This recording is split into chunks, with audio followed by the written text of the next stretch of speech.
Next, I have the joy of introducing someone that I've gotten to work very closely with. This is a great joy. She's been able to offer us a ton of guidance in New York State, and someone that I get to personally look to for guidance on the disease, and just we so appreciate her expansive knowledge that she offers us. So Dr. Jenny Juzwik is a research plant pathologist for the U.S. Forest Service and an adjunct associate professor in the Department of Plant Pathology at the University of Minnesota in St. Paul. Her career-long passion has been the study of the interaction of insects and pathogenic fungi harmful to tree health. For nearly 40 years, she has conducted research on the epidemiology and management of oak wilt in the Midwest. Her current focus is on the development of accurate diagnostic tools for early detection of the oak wilt pathogen, effective use of the propaganazole as a disease control tool, improved guidelines for integrated management of oak wilt, and vacuum seal treatment for eradication of the pathogen from oak logs destined for global export. This morning, Dr. Juzwik will discuss her experience with oak wilt in the Midwest. So let's give Jenny a great round of applause.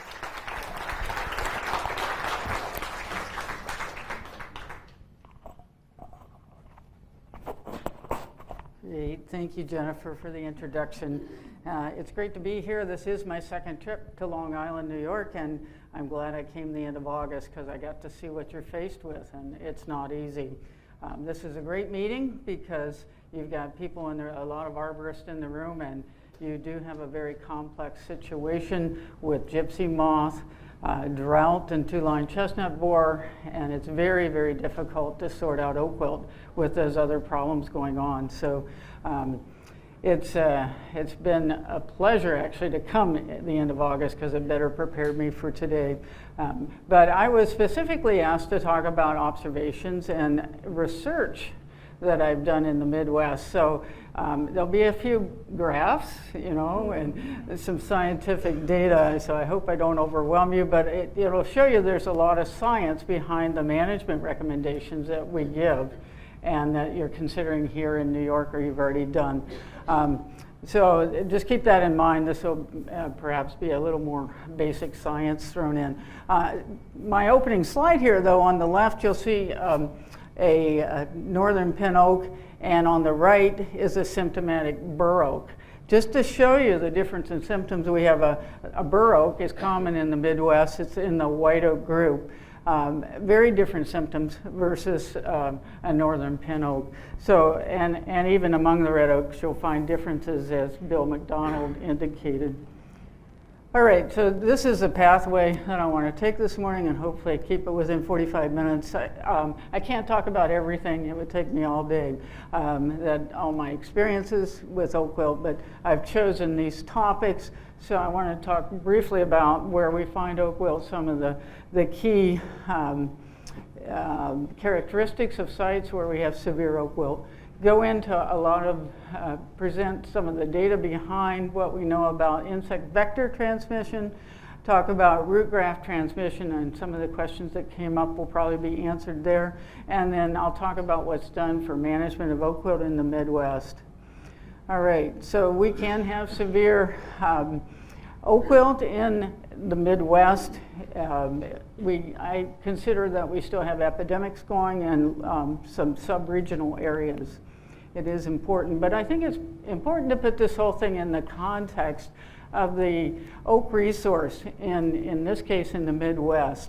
So we have a number of forest cover types in the Midwestern states that include oak, but the most expansive is oak hickory. And that extensive oak hickory type, for example, in Wisconsin, covers 2.9 million acres of land that have that type in that state. And there are other, obviously, throughout the Midwest, we have a lot of that forest cover type. We also have other cover types. You have the pine barrens here, which is oak and pine. But so we have different forest cover types with oak, and that affects how oak wilt will develop, either through root graft spread of the fungus and how it manifests itself, and also the presence of oak wilt across the landscape, whether it's separated by fields versus contiguous oak stands.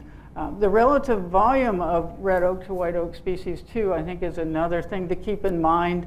And as I go through my presentation, I think you'll understand that better. I looked at the U.S. Forest Service Forest Inventory and Analysis data and just did a real crude calculation.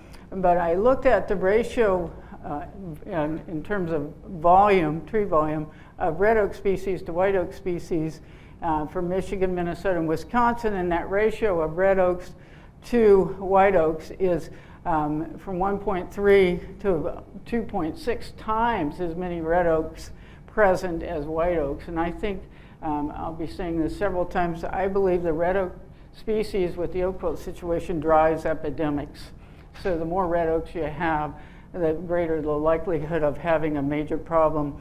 In Iowa and Missouri, within the Midwest, for example, we have a 1-to-1 or less ratio, and we don't have as severe of a problem. Okay, when I talk about the Midwest, everybody defines it differently, but for the Forest Service, the agency I work for, we talk about 7 states bounded here. We don't include Ohio. It's Indiana, Illinois, Iowa, Missouri, up to Minnesota, and across those northern tier states. So when I say Midwest, that's what I'm thinking about. And so you can see the counties with oak wilt are shown in red, and oak wilt has only been found in the whole world in what you see here in red. And this is the eradicated county in Glenville, New York, but we have the new counties represented here in this 2016 map for New York. Okay, so most of my experience has been in Minnesota and Wisconsin, but I have worked in Missouri, Iowa, with oak wilt, Ohio, as I come further east. But I'll probably be focusing mostly on my experiences in these 2 states. I just want to point out that the stippling that you see here, hopefully you can see it in the back. This is the distribution of oaks in Minnesota, up to the northwest, down to the southeast.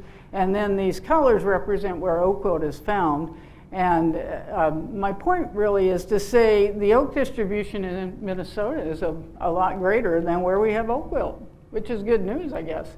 So very interesting that the fungus has gotten started up in some of these northern counties, but it's either burned out or been eradicated. So I think there's hope, I guess, is what I'm offering here. In Wisconsin, it's a different story. You can see most of the state is blocked in as having oak wilt. If I had the oak distribution in the state shown here, it would probably cover all of this portion of the state up to about here. There's a portion here where we don't have a lot of oak. So there is oak in here, and the Wisconsin DNR is seeing more counties popping up with oak wilt. And these pink squares are actually townships within the county where oak wilt has been found. So you can see even a difference between these 2 neighboring states in terms of oak wilt occurrence. And one key point I want to make is that we are seeing new cases of oak wilt in terms of new counties reporting it. And this is for Wisconsin based on data from the Wisconsin DNR. And since 2010, there were 6 reports of what I'll call new counties with oak wilt. And the data they've been taking, they're looking at where it's coming into. So lakefront properties where the site had sites for 4 of those new counties. And then the thought is that firewood is being brought up to people's cabins. And from lower part of Wisconsin, pruning in May or June of the year was correlated with 2 of the sites and logging damage in another. So just keep that in mind, that even within well-established areas of the Midwest, we do see new counties popping up with oak wilt. And the other point I want to make about the Midwest and distribution of oak wilt is it tends to be most severe in terms of severity. I'm talking about number of trees affected and mortality on the sand plains. And I just highlight these 2 areas, in one in Minnesota and one in Wisconsin, where we find just real epidemics of oak wilt. That being said, I do want to say we still have oaks in Minnesota, and we're not losing them. That's one of the questions I hear from arborists. Are we going to lose all of our oaks in Minnesota to oak wilt? And I say no, we won't. It can be quite severe, though, as you can see here. These are different pockets. I think I have it, yeah, I have it marked here. So these are all separate introductions caused by insect transmission. It could be firewood carried by somebody, or it could be insects directed by wind into new areas. But you can see separate introductions. Oak wilt centers started, and then as the fungus tends to move then through grafted roots, we get centers expanding outward, and we get coalescence even of centers that occurs. But it can be very severe. And I hope that doesn't happen here. I want to tell you our experience. So now I'm going to move on, because I've mentioned we get the occurrence of new centers, and that causes for new places throughout the landscape, and then we get the root graft spread, which will be my topic after this. But I've done a lot of work on insect transmission of the oak wilt fungus, and the two that I've worked with are Nidodula beetles and the small oak bark beetle. A number of other insect groups have been implicated, but I think by and large, my colleagues who are experts in this area as well, we consider the oak bark beetle and the Nidodula beetles as to be the primary suspects. And in the Midwest, we believe, at least in Minnesota, Wisconsin, Michigan, that Nidodula beetles are the primary vectors, and that's what's represented here. This is, I think you have a brochure in your pamphlet that has, I think it's How to Identify Oak Wilt. And in that, you'll find this disease cycle. And so I'm going to be referring to this quite a bit as I go through. But the sap beetles or Nidodula beetles, we consider in Minnesota, Wisconsin to be the major vectors.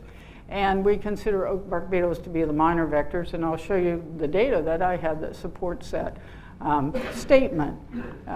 So if we're talking about the major vectors of these sap beetle species, they need to feed on these oak wilt mats that Karen so well described already. They feed on those, and then as they leave those mats, they need to go to a fresh wound, a xylem penetrating wound on a healthy tree, and then they casually transmit the fungus as the spores or propagules of the fungus are rubbed off the body into those exposed xylem wounds. So that's the overland transmission cycle by sap beetles. The bark beetles go directly from a diseased tree, emerge, and they can make their own wound on a healthy tree. And you need to be considering that question here in New York. Do you have sap beetle transmission, or do you have oak bark beetle? All right, but most of my work has been on sap beetles, and I've already mentioned, they're found on these mats. And I do have, at the break, if you want to come up, I have a couple of these beetles in tubes I can show you right here, if you want to see how very tiny they are. They leave the mats, and as I said, they go to these fresh wounds. They can be pruning wounds, they can be logging damage as a tree is felled and skins up an adjacent tree. If it's done in May or June, it definitely could become infected. It can be logging wounds, pruning wounds. We wonder, we don't think we're getting infection through stumps of harvested trees, but we don't know. I've never been able to prove that. Anyway, so these Nidodula beetles, I wanted to know, there are a whole host of them. I did my PhD on this back in the Dark Ages, and I found about 12 to 14 different species of Nidodula beetles were found on oak wilt mats, and we redid this study in late 1990s, and this is the data, or just summarized. A graduate student I had, 6 species of Nidodula beetles were found on these mats, and that accounted for 94% of the number that were collected during the spring of the year. And those represented, all of them represented 12 to 14 species. We couldn't differentiate between a few of them. But the species that we found on those mats differed by the mat age. So a young fresh mat had certain ones. Older mats had more of the orange and black beetles, the Gliscochila species. We isolated for the oak wilt fungus from the 4 most common species, And we found it was commonly present on them. As you would imagine, they're coming off these mats. And then, so we were after what are the most important Nitidula beetle species in the Midwest, or the upper Midwest, causing transmission, responsible for transmission. So really it made sense to wound trees. And I did this under very controlled conditions. I worked in oak wilt centers that already had root graft barriers installed, and within those there were still live trees I was able to wound. And then we checked those wounds for 5 successive days after we wounded them between April and June. We did April, May, and June woundings, different sites. And this is just a summary of what we found. These are, again, these we're talking about Nitidula beetle species. Carpophilus sayi and Coloptris truncatus represented 90, if you add that number up, 96% of what we captured out of 600. So that's pretty impressive. And as you can see here, of the percent with the pathogen was even more impressive. Our colleague, Bill, and I have a colleague in Texas, Dave Apple, and he just didn't believe me. He said, "You're crazy." Until I went to Texas, and by golly, we did the same thing with Coloptris truncatus down there. There were 6 other species that were carrying the fungus, but you can see a very low percent with the pathogen. So this was very insightful to us. This is how we were really narrowing down what we had. But I work a lot with arborists in Minnesota, and they're always asking me, well, we know that oak wilt mats are commonly formed in the fall too. We have a second peak. Why don't we have transmission in the fall? Well, there are a number of reasons I can give for that. But based on that, I said, okay, we'll look at what species of Nitidula beetles we find on oak wilt mats in the fall. And this is another student, John Kyle, did this work, and he was looking in from mid-August through the end of October, and in Minnesota and western Wisconsin. And these 2 species were most common on the mats. So they're picking up the spores. They're leaving those mats eventually with spores. But that doesn't mean they transmit, does it? You need to have these beetles come into contact with a fresh wound. So we did wounding studies again between around mid-July through the mid-October. And this is work that I did with a technician. And these are the number of beetles that we captured. And these are the species. Now you notice these aren't the same ones, are they? And so there's a lesson right there. And there's a seasonal difference in terms of what Nitidula beetle species are coming to fresh wounds between, I'll say, spring and fall, loosely. And you just see that this is close to 80%. And then 5 other species made up the 21% difference. And then when we isolated for the fungus from these insects, only 2 of 475 yielded the oak wilt fungus. So very interesting that even though we have Nitidula beetles on mats in the from mid-July on, very few are going, very few of the Nitidula beetle species that go to fresh wounds in the fall are actually carrying the fungus. So this further supports our belief that the springtime is the most, from April through mid-July is the most important time period for overland transmission of the oak wilt fungus in Minnesota, Wisconsin, Michigan, and probably Iowa, Indiana, Illinois as well. So this was our conclusion, that you take the old Venn diagram and you look at the overlap. These 2 species are the ones that, again, these counted for 96% of what we found in the fresh wounds in the spring of the year, early summer. And so this is what we started focusing on. And very interesting work we did. We looked at dispersing beetles using a pheromone specific for these 2 species that's commercially available. We synergized that with a food bait, and we trapped in flight traps when these beetles were most common. We isolated for the fungus. We did a weighted calculation to come up with an index that we called contaminated insect population. And this is kind of the force, if I can use it loosely, force of an infection that would occur in Minnesota from these beetles for overland transmission. You can see the months of the year across here. These are within oak wilt stands. April, May, June. It doesn't take a scientist to pick this up. The higher the peak, the greater the chance of infection, of transmission occurring. And even for Carpophilus sayi, the other one, you can see the biggest peak is it's a little shifted, but it's in May and June for us in Minnesota. So this is data, again, that supports that the springtime is a high-risk period for us for insect transmission. The tree is also most susceptible, especially the red oaks at that time, because they form springwood vessels, which are very large diameter. And then the later summerwood vessels are much smaller. And we have done inoculation studies in the spring versus after summerwood is put down after mid-July.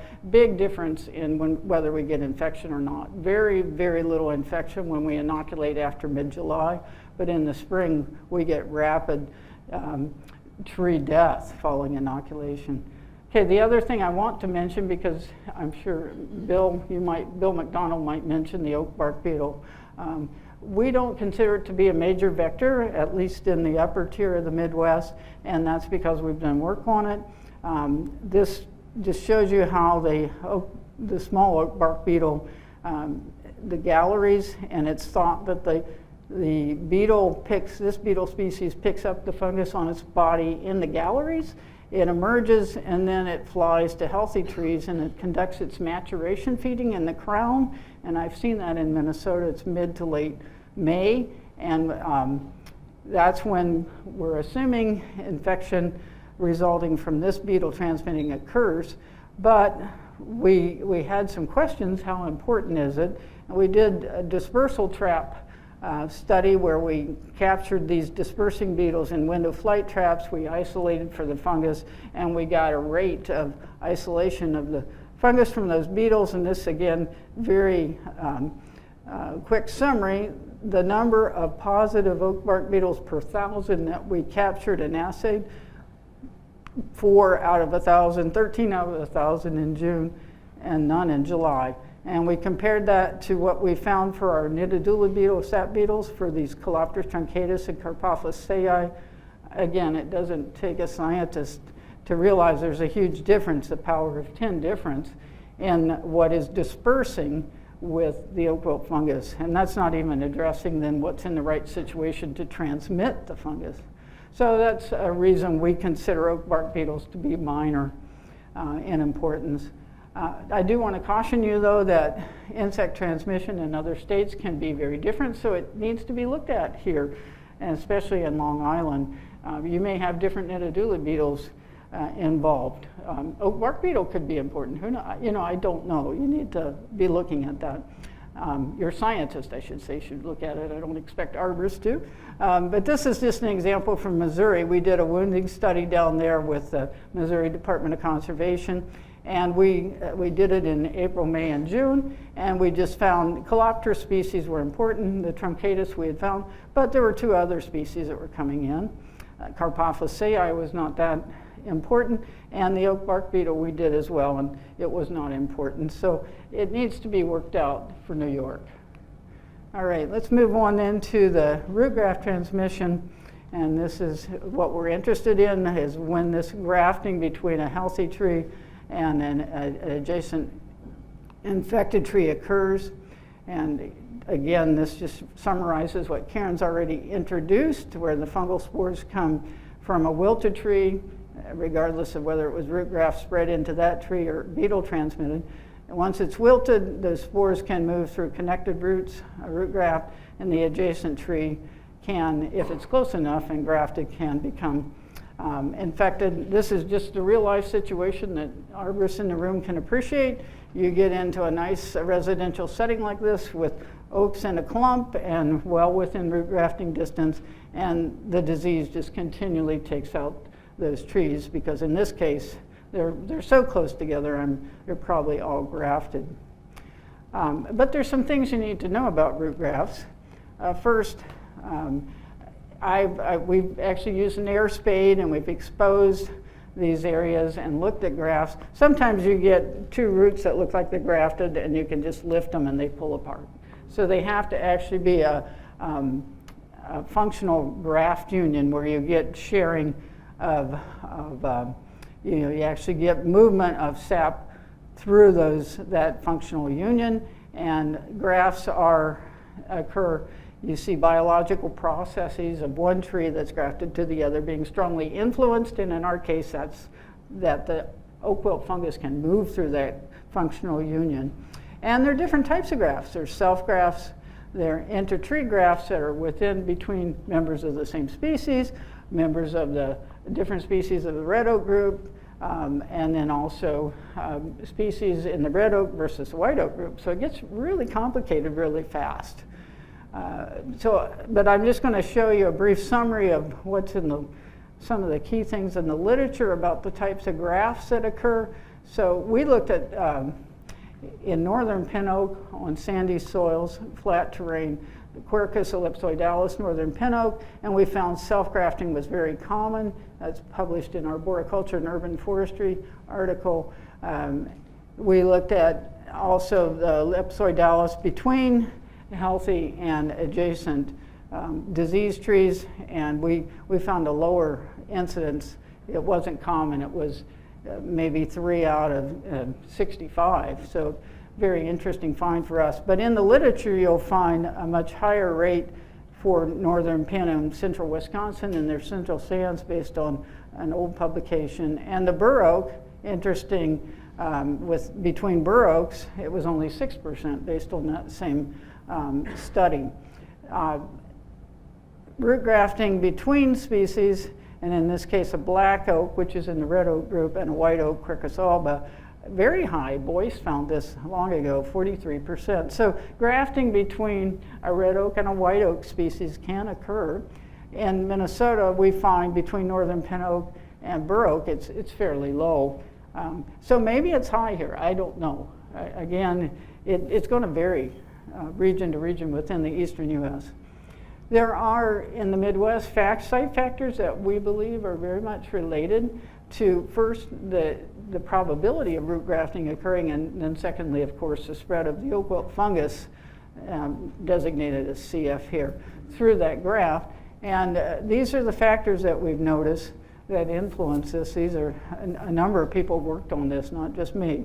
So the density of red oaks, for example, the more stems per acre you have, when you get up to 80% red oak in a stand, you're going to have a high probability of grafting occurred and of root graft spread of the fungus if you got oak wilt in the area. The diameter of the tree is very much related to whether grafting will occur, and obviously the distance between those trees is very important.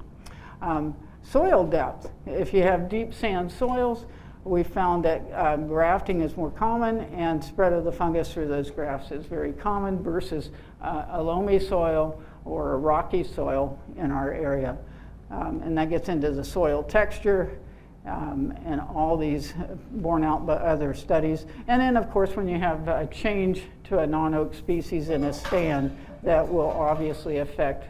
You're not going to see grafting if you've got a change to aspen or some other species. And then oak picks up, 200 feet beyond. Okay, we've looked at the presence of the oak wilt fungus in those root grafts, and this is just to show you that we have done this. We looked at both sides of a graft. A self-graft, we found that 14 of 62 self-grafts that were assayed had the fungus, and the inter-tree grafts, only 2 of 13. So it's hard, dirty work. I think when you do air spading, and I'm sure if there are arborists have done this, you understand, it's the world's dirtiest job. And it's very hot and very sweaty in the summer months. But there is data on when we found the oak wilt fungus in those grafts. So just to summarize, for the Midwest, the upper Midwest in particular, the highest incidence of root graft occurrence and of, I believe, oak wilt spread by a root graft spread is on flat terrain and light textured soils. The lowest occurrence would be in areas with steep slopes and with loam soils, heavier textured soils. Probability of grafting increases in the red oaks with the number of red oak stems per acre. The grafting I've already emphasized. We do see grafting between species, within a species, red oak to red oak, or northern pin to northern pin, northern red to northern red. But we also see grafting among species, and especially red oak species to white oak species. And the pathogen presence in the root grafts has been demonstrated in our studies, but obviously we've seen on the landscape transmission does occur via the low ground spread. And I want to end this section on root graft and insect transmission highlights by saying there is a compounding effect with root graft and insect transmission, and I'll try to explain that quickly. So if you have a new introduction of the oak wilt fungus into a stand with predominantly red oaks, you get the oak wilt fungus started, 1 or 2 trees die, and then you get root graft spread predominating, being the predominant form after that as to how the fungus continues to spread in that stand. And it goes out in a circular motion, and you get more red oaks dying, and guess what? Red oaks commonly form the oak wilt mats. And so you get a lot of oak wilt mat production, you still got root graft spread going, so you can get insect transmission even locally within a stand, as well as long distance across fields into other stands. And so it really compounds the effect when you have these situations where you have commonly have root grafting occurring and you have oak wilt mat production. All right, the last thing I want to cover then is really it builds on what Karen has already shared with you, and that's the management tools. And these, I've restricted myself to what we use in the Midwest. You have a handout in your folder of this. The red bars, I mean, I could probably stop here, but I'll give some examples. But the red bars just show areas where we can disrupt the oak wilt disease cycle with management tools. All right, so now I'm just going to go through some of the same things that Karen talked about, and maybe I'll throw in a few statistics and stories as I go. But first, you know this, you've got a metal magnet that the DEC's provided to you. And you know this from emerald ash borer and from other problems. Don't move firewood especially, but oak logs too, from a diseased area to areas with healthy oak stands. And that is because the risk of taking logs that have oak wilt mats on them into a new area is very high. And this is just a sign that the Chequamegon-Nicolet National Forest of the up in northern Wisconsin has put around their oak wilt sites. Again, you could use signage here even. It maybe gives you some ideas. But these are the types of the messages that are being put out to prevent overland spread with human-aided spread by the insects. Okay, the next thing is sanitation, basically. It's to get rid of those trees that are going to form oak wilt mats. In our neck of the woods, the mats form probably about 1/3 of the red oaks, and it could be northern pin, northern red, or black oak. Those are our common red oak species in Minnesota.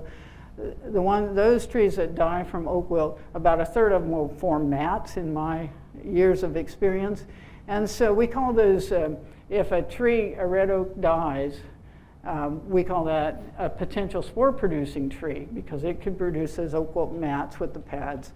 And so we like to do surveys. I will make mention that we do see oak wilt mats form on bur oaks, but much less commonly, and there's some concerns there about how we deal with that, but I'm going to just focus on the red oaks for this recommendation because that's all our arborists are dealing with right now, or sanitation of red oaks killed by oak wilt.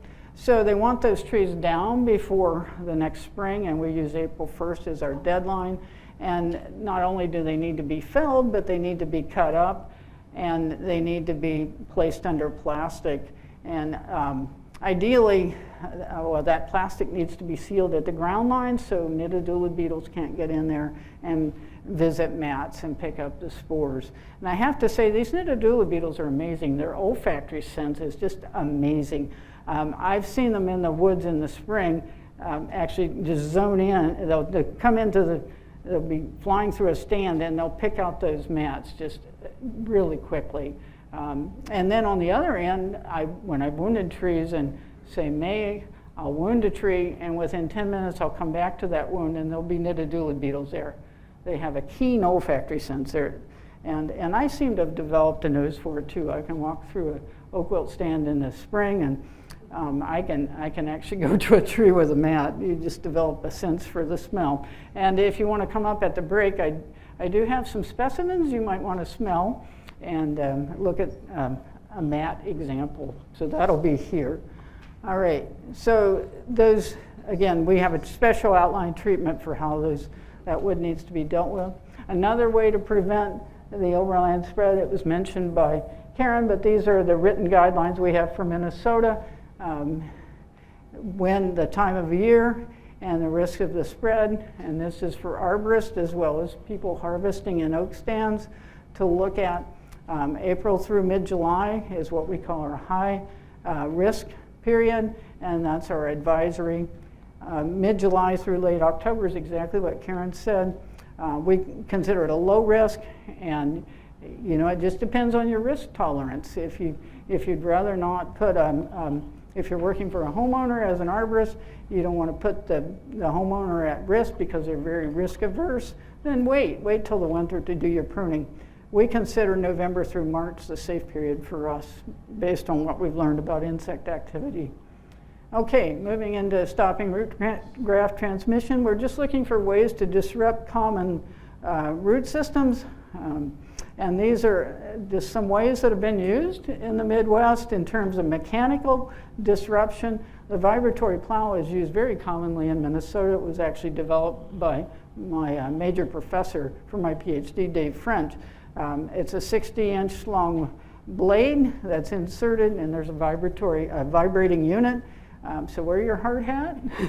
I was doing this last Thursday and Friday, and branches do fall as this unit moves through the woods, but it's an amazing thing.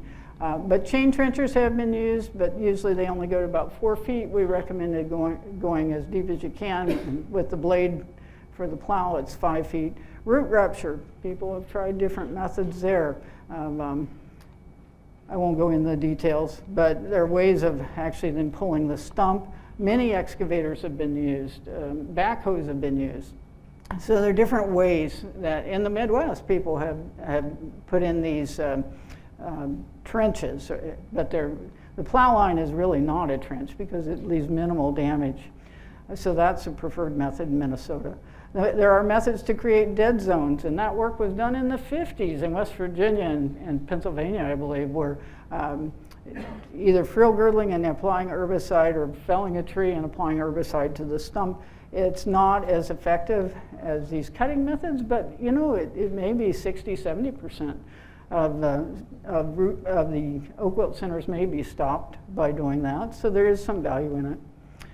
All right, the success rate in stopping the root graft spread varies with the method. I showed you the different methods we use.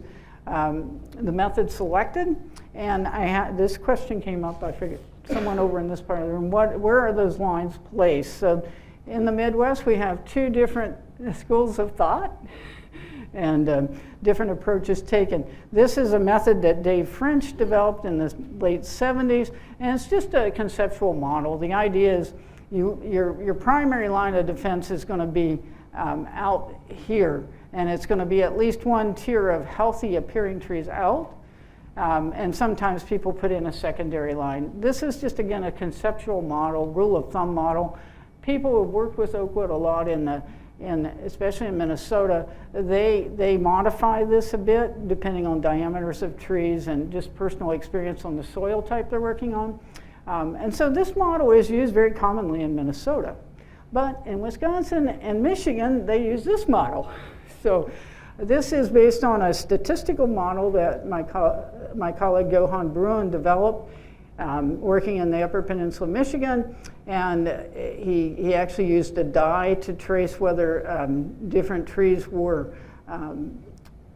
actually grafted to oak wilt trees, and then based on the diameter of the source tree and the target tree and the distance between, he came up with working with a statistician, a model that translates into a very useful table of if you add the diameters of trees that are within close proximity to the wilted tree, you combine those, and then on these different soil types, if you go out this distance, at that maximum distance is where you need to put your line. So obviously this method is very attractive to people who don't even know oak wilt. They just go out there with their diameter tape and their laser rangefinder and they establish their line with no knowledge of the site or anything other than the soil type. So it's very attractive and it's commonly used in the Wisconsin, Michigan. The problem is they often cut to the line, to the primary line, and they remove a lot of trees, a lot more trees than we do in Minnesota if we do the same thing, because our line doesn't go out as far. So there's this discussion still going on about that. There's been some evaluation of the effectiveness and the work that I've done. I worked with a forester for Three Rivers Park District. This is one of the parks, a 2,700 acre park. And he uses that rule of thumb model, but based on his personal experience on this loamy soil and on steep slopes up to 12%. And he found with his vibratory plow work that 4 of the 25 centers he treated 4 to 6 years later failed. But he had an 84% success rate. They want to preserve as many trees as possible in their park reserve. So they keep going with their rule of thumb model. Whereas this is from Michigan, they found 2 years after treatment with their model placement of the lines and cutting to the line, none of them had failed, but they really need to go 4 to 6 years later to really assess it. And then I want to end with, in terms of tools, fungicide use. Propiconazole is a systemic fungicide that's commonly used in the Midwest for treating for oak wilt, and it's primarily used on, of course, individual high-value trees because it costs quite a bit to do the treatment. But I have seen people use it in woodlots. So what we recommend right now is preventive treatment of red oaks near diseased red oaks. It can be used, but it only suppresses disease development for a couple years, and then you need to retreat if you haven't cut the roots. So it works best when it's coupled with the root cutting. So propiconazole treatment with root cutting in the red oaks. And the retreatment I mentioned right now, the arborists do retreatment every 2 years especially if they have not done the root cutting in conjunction. Therapeutic treatment works on our white oak species, and that is just burr and Quercus alba. But you can't have a tree that's half dead and then treat. It needs to have crown symptoms no more than 30%. All right, and I want to just end with this general statement and an example. Decisions about oak wilt management options are complex. You can ask Jennifer here. What do? You're in an eradication mode right now in New York. But in our experience where we've had oak wilt present since the mid-1940s in Minnesota anyway, is we have tools and strategies that work. We believe an integrated management approach works best. We believe you need to be creative with how you use the individual tools available, and one size does not fit all. You need a site-specific prescription. And this is just an example of what has been put together by an arborist that works for the city of North Oaks, Minnesota, where they've had a control program going since 1948. And they've really minimized the loss of oaks due to oak wilt. And you can just see the different things that they do in their integrated control program for that community. So I want to end, though, and just thank Jennifer and Rob Cole, wherever he is, for your excellent introduction to your situation in New York, upstate and Long Island, and Marjorie and Mina. What a great trip we had the end of August. So thank you, and I don't know if we have time for questions.